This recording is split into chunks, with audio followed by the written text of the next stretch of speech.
Hi everyone, Evgeny is back with you today, and in this video we are changing our focus from financial advisor that we created last time to a chatbot, the new type of AI application, AI agent. We will check different aspects which you meet when you are building this thing on your own. And quick note, there is a link to Amazon website in the description, so please click on it, and then when you buy something somewhere, Amazon will reward me and provide a couple of cents, so I will be closer to my dream, a new keyboard. Alright, thanks a lot, and now let's jump into the coding session. So today we are working on chatbot, like a ChatGPT, but even better, because this is something you created. So let's take a look. What do we have here? It's pretty simple and straightforward. Let me go quickly through it all so you're aware of what we are doing here.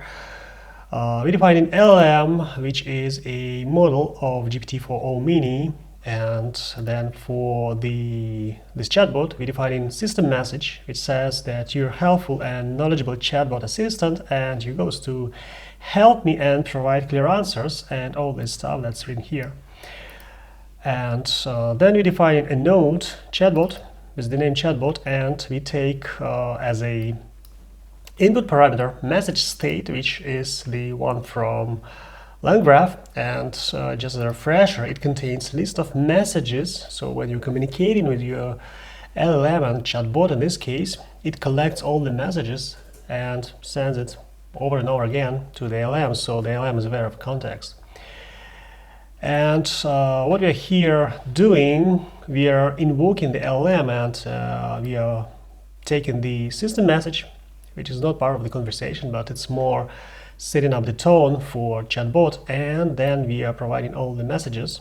The LLM responds back with a single message, but since this is a message state, we touched this a bit. The message will be added to the list of messages, so it's not an overriding here, but it's more adding new message to the existing message list.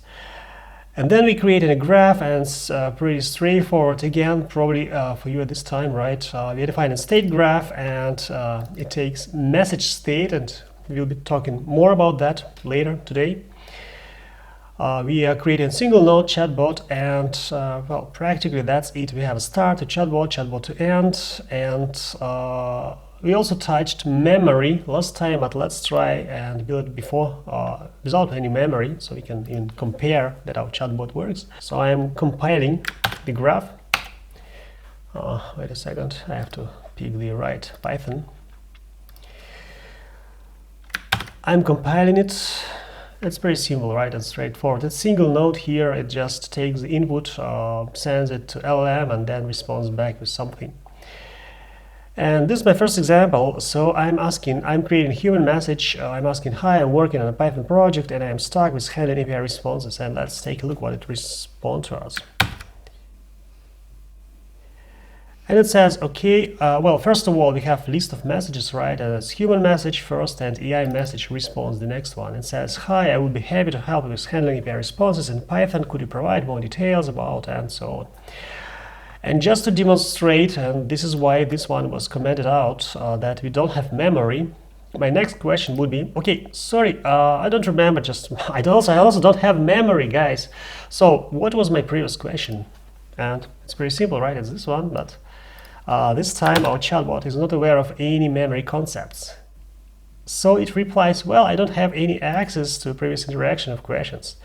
If you could remind me of your question or provide more context, well, then I would give you an answer. And this is because we don't have any memory in place, and we can enable it back. It's pretty simple. We are using memory with a memory implementation, as this one. We also touched this in the previous session, so I'm not going to spend much time on that. Just enable it. So I'm recompiling my graph as the same, and well, it's already refreshed like it was in memory. We don't have any threads, but just for being sure, let's define this thread number 2. So we double sure that we are on the right track, and there's a new thread. So again, I'm working in a Python project. Sure, I can help you with that. And sorry, what was my previous question? And I'm taking the same config, which means the same config has the same thread ID. So I'm still in the scope of the same thread. And this time it says, well, you mentioned that you were working on a Python project and you're stuck with something like handling API responses. And then it's kind of chatting, right? It's a communication thing, because that's why it's called chatbot. So I'm saying, oh, right, you're right. So I'm mostly struggling with parsing JSON responses. And then there is a reply, okay, parsing JSON responses can be tricky if the structure arises, etc. And I think there is an explanation with a list, even use try catch, some hints. And I'm kind of replying, oh, yeah, I got it. Thanks a lot for helping me. And asking something else about JSON data. Doesn't matter at the moment. We don't care much about details, just to show you. So this is how the conversation works. And we have a bunch of messages. It's human, AI, human, AI, human, AI, human, AI. It's kind of a question-answer thing session, right? And what's not so convenient, just imagine you creating an app and this is your only data you should operate on. And well, probably you're not interested in showing your user the whole list of previous conversation. Chatbot only should give you a single reply and then react on it, right? So you have to code it to extract this one somehow. And the question itself, when you define it, you have to understand that, okay, we have a message queue or list, and this is a human message, and this is a content, and you have to insert it here. So a lot of technical details which can struggle you. How we can solve it, we can define our own schema. And I was mentioning already that the class we were using here, message state, this is the one from LangGraph, but you can extend it and add your own data. So you can kind of create your own schema. And this is what we're going to do. So the same example exactly, just we add a new schema. We create a new state class, which is based on the message state. And we are saying, okay, we have a question field and we have an answer field. And we are going to reuse this new schema. This is a specific one for our application across the whole chatbot thing, right? So again, we have the system message. This is exactly the same thing. I'm just copy-pasted it. But here's a bit different thing, right? Because chatbot takes a state, which is a state, and also return state. And what we are doing here, we are not parsing anymore the human message because we are trying to be friendly and provide better interface to communicate with our graph. So we are taking question as a question, and we generate a question as a human message here. So we're doing this in scope of our node, and then again we do the LM invoke thing, and we are combining the system message plus we do have already previously created generated messages, because this is a very long conversation, and then we are adding our question at the end of it. And then again, response, this is kind of an answer, a single one. So what we are doing, we have to update our messages. So we're still collecting the whole thread, and we're doing here. Again, we are using here, since this is a state and it's based on message state, when we are doing messages, we are not assigning, we are reducing it, and the reduce operation was add messages by default. So what's happening here, we are adding question and response to the list of already created messages. Then we have our question, which we can extract from from the input parameters, and we have an answer taking it from response content. And the same thing as previously, right? We create a graph, and this time we are saying, and this is a very important thing, like we didn't pay attention previously, but this is very important. It's not just you say, okay, it takes state, right? Here you're defining your schema for your graph. So it's a very critical thing. You're saying my graph is based on this schema, and the rest is the same. You add any node, start to chatbot to end, everything as it was previously. All right, so we compile our graph. It looks exactly the same, right? And let's just repeat the same kind of conversation. So hi, I'm working on Python project and I'm stuck with something. And this time, see, we have a list of messages. We have a question, and this is exactly what we asked. And take a look at the format here, at the interface. We are not creating any human messages. We are not aware of any AI things. We just create a new state and we define our question. And we have an answer, which we can directly show to the user. And the same, like, sorry, what was my previous question? We do have memory concept in place, so it's aware of that, and it says, okay, you mentioned that you're working on a Python project, And this is, yeah, right, everything is good. And again, our list of messages grows, and we have a question, and the answer is updated. And the last one in the conversation. If you take a look at this kind of session of talking to chatbot, what can you spot the problem here, right? Which one is that? Just take a look at that. At the list of messages, it grows in the size all the time. So it's 2 lines, now it's already 4. So it's growing bigger and bigger and bigger and bigger. And the problem is that we send all these messages to LLM. The main point why it's not so good thing, because you have to pay for your every LLM call, and you're paying based on how many tokens you send to your LLM. And here we have that your token thread is growing, and it can grow quite a lot, right? And most probably, just imagine at this point in time, like now in conversation, probably this information is not relevant anymore. So we can skip it and reduce our costs.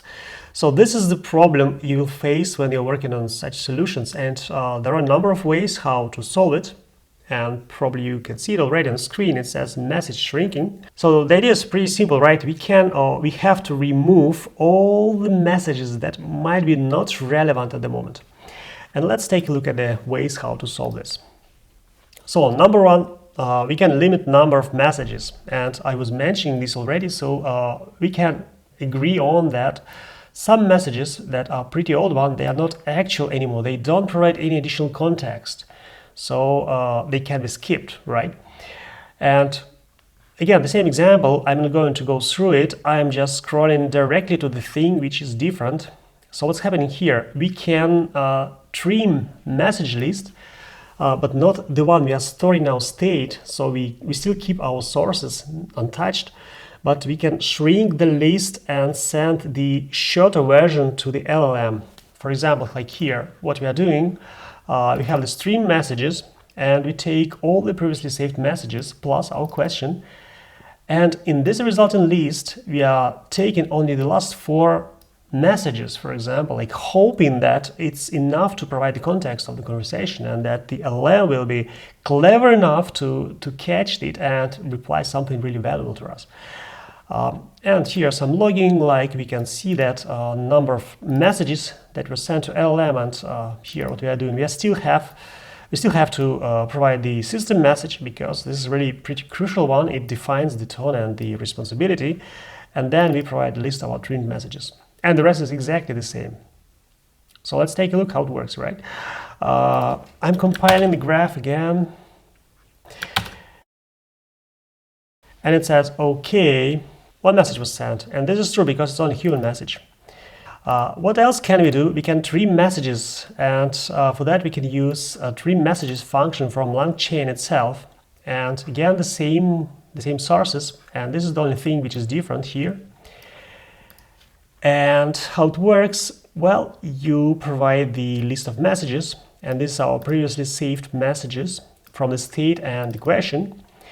Then you can define the number of tokens, and this is something where you should do your own calculation, like decide how much information, how many tokens you're going to keep. Like this is my raw assumption that 200 would be enough to keep 4 or 5 messages.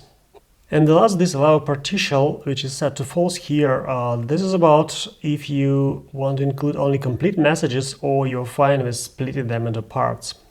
And let's try with false. It's kind of still a human logic. We don't want to have any half messages stored in the LLM, and it's not a problem, but maybe this is your business requirement. You need some integrity, right, etc. So we set it to false, and again we are logging how many messages were sent to LLM, and the rest is the same. So let's compile it. And let's give it a try with the same kind of dialogue. Okay, so we send single message, the same question answer. We send 3 messages here. Oh, you're right.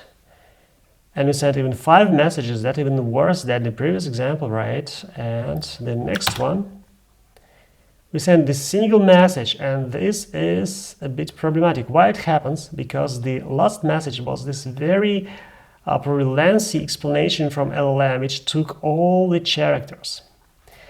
But in this case, for example, like it's really dramatic change from 5 to 1, and you're losing a lot of context. You might be happy with that.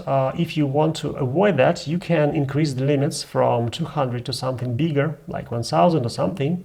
But again, you are paying for that. Don't forget that. Or another thing, you can allow partial messaging here. Like let's set it to true, and I can explain you why, in my opinion, it should not be a big problem. Because in general, here we are operating with messages from human perspective and human logic, and we think, okay, if I provide half of the message and this is the last half, well, maybe the context is lost already and it's not clear for the LLM how to answer on that, right? But from the other side, please don't forget the way how LLM works. And LLM is not aware of any logic in a question, any details in the messages. So what it's doing, it just grabs all this textual information and tries to create a vector based on the text you provide, on the tokens you provide. And then based on this vector, it just tries to find the best completion, the best token which suits for this vector that was created.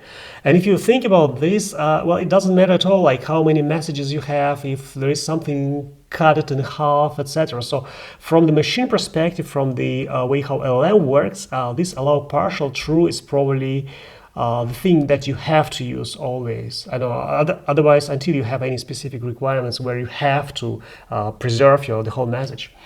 So let's give it a try again and see if it works better than previously. So I'm compiling the graph, and okay, it's a new one, but let's take another thread ID just to be sure. So the same one message, previously it was 3, it's still 3, and this one was 5, and it's still 5. And this one was problematic, so let's take a look if it helps this partial to true. Okay, now we have 2 messages. And this is what we wanted, right? We still have 2, it's pretty low number, but because the last message is so long that it ate almost all the limits. But this is how it works. And these are pretty straightforward ways to decrease the number of tokens you're sending to LLM. There are better ways how to do this, but we will take a look at that in the next session. All right, I'm really glad that you're still sticking with me till the end of this video. And okay, you saw the limitation you will meet when you're building your own chatbots, and even we checked how to solve them in a very easy and straightforward way. But in the next video, we'll try a bit different approach, a more sophisticated one. So stick with me and I'll see you next time. Bye bye.